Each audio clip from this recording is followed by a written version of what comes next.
binangga pa tayo sa likod, guys. Yan. So, medyo malaki.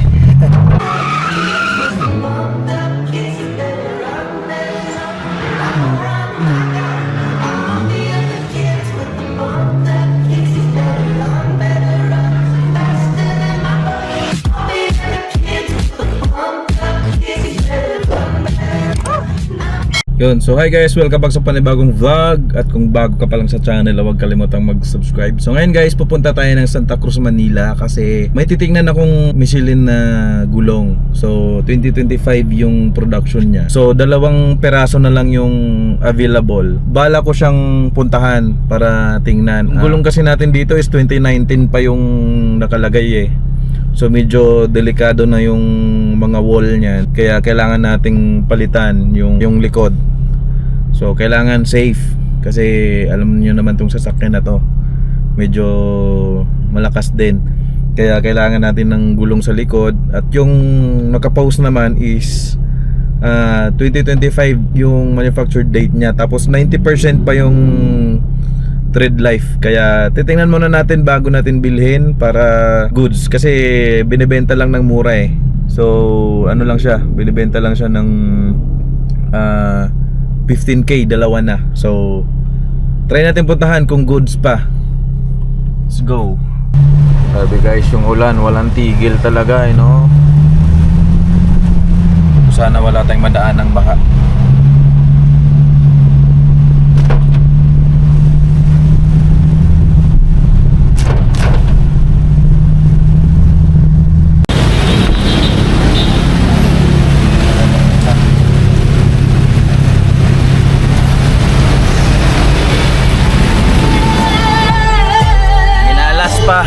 Binangga pa tayo sa likod, guys. Yan. So medyo malaki. Pero yan na natin. Kawawa naman si kuya kasi naglalalamove. So wala na kami pinag-usapan. Umaga, hayaan na lang natin. Kasi mas matindi naman yung pangailangan ni kuya kaysa sa atin, di ba? Ay, pero ang laki.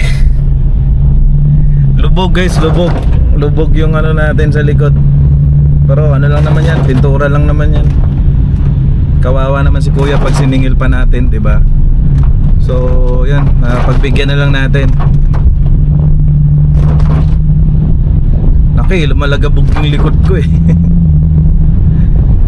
So yun na, maliit lang naman, maliit. Okay lang yun. Pinagsabihan ko na lang si kuya na mag-ingat-ingat na lang sa pagmumotor, lalo ganitong maulan, madulas. At syempre madulas, tapos wag tumutok, di ba? Kasi ako nakahinto lang ako guys. Nakahinto lang ako kasi may may umatras. Tapos siya inaabot talaga yung likod ko. Binangga niya. So sakto may dumating na pulis.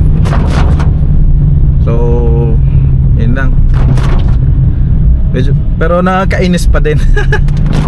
Nakakainis pa rin kasi siyempre unang gasgas sa first sports car natin. Pero siyempre hindi naman natin kailangan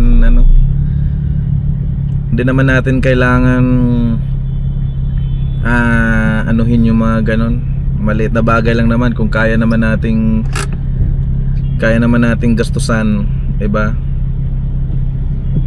Kung titingnan naman natin, mas nakakaluwag naman tayo kaysa dun sa nakabangga. So naglalamove si kuya, naghahanap buhay. Pero kung nakakotse yung nakabangga sa akin, sisingilin kita, di ba? Pero kung mga ganyan, mga nakamotor, pagbibigyan kasi tamang tamang naghahanap buhay lang para sa pamilya.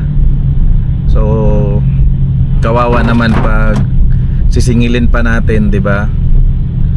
So ang liit na nga lang ng kinikita nila sa maghapon, tapos ganito maulan pa, bumabiyahe pa rin. So yun, kay kuya, shoutout sa'yo kuya. Mag-ingat ka na lang sa pagdadrive kasi ngayon madulas ang daan. Gulat na lang ako, biglang may bumangga sa likod ko, nakahinto lang ako.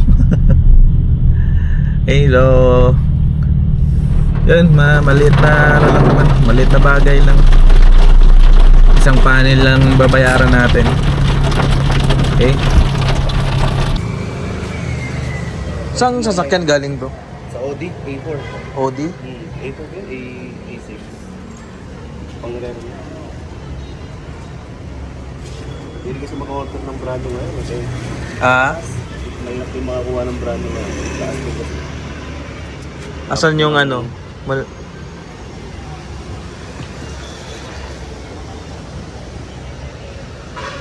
Ba't dalawa lang? Dalawa lang yan, galing pang likod niya. Oh, iba kasi ang sukat ng likod eh. Broken size kasi basta mga luxury car. Asan yung ano nito? 2025. Ah, ito. Tapos yung isa rin.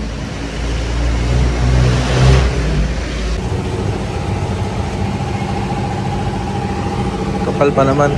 Hindi naman to inukit ha. Kasi alam ko dito, nag-uukit dito eh. Ha? Kaya nga eh. Ayan ang mga duktungan niya. Yan, makapal pa naman eh. Dito pa yung dugtungan. Pinaka-inflation niya. Oo. Sige, palagay ko na.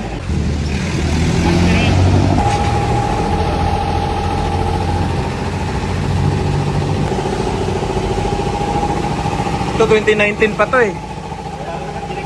Oo. Pero Bridgestone naman kasi. Mags wala kay Mags para dyan. Yan guys, kinuha na natin dito kay Tantan Tire Supply. So dalawa lang talaga yan.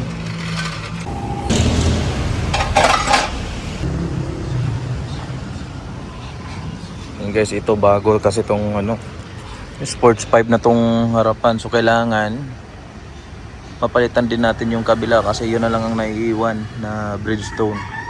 Pero yung Bridgestone matibay rin naman kasi branded Japan.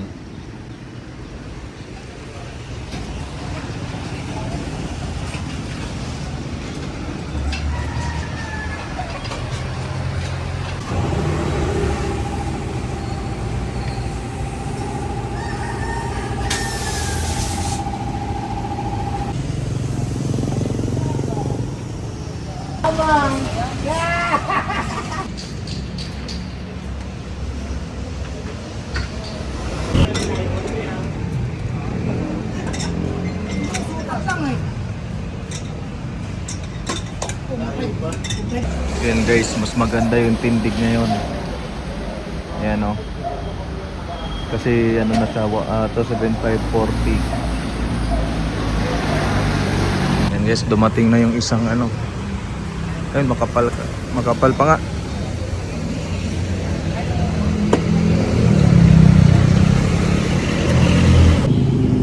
Yan guys, makapal pa. Ito kasi bago rin to. Tapos makapal din. Yan o. So same na sila. Yung nga lang ito, mas bago to kasi sports 5 to. Tapos yung tatlo natin, sports 4. Tapos na po tayo dito sa ano, Santa Cruz, Manila. Pero negative tayo dun sa isang Michelin na pinalalangob guys kasi meron siyang maliit na bukol dun sa wall, side wall niya, kaya pass. So hanap tayo ng ibang gulong na Michelin na pangharapan kasi 245 yung dito sa harapan. So yan na lang ang naiiwan natin, yung Bridgestone na yan. So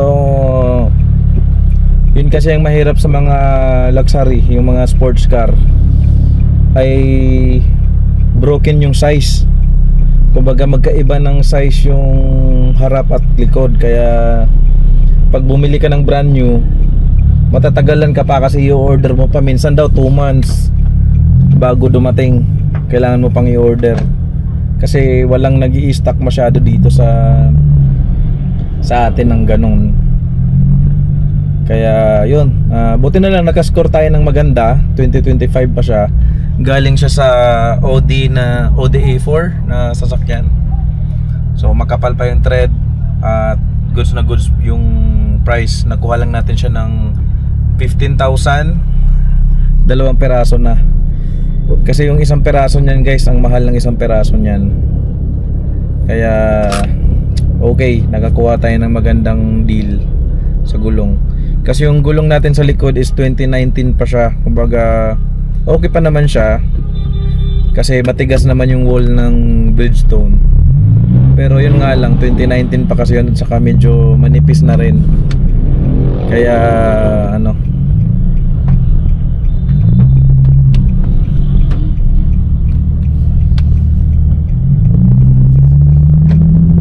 kaya goods. Pauwi na ako guys. Next natin papagawa yung bilangga ng lalamove sa likod. Hindi ko na siningil kasi kawawa naman. Kaya naman nating pinturahan pero thankful at yun lang ang nangyari, 'di ba? Hindi nabasag yung salamin, yung taillight natin hindi nabasag. Kumbaga gas-gas lang, kung gas-gas lang wala naman problema yun. Papagawa lang naman, papapaint lang naman natin yan. Okay, so pauwi na ako guys.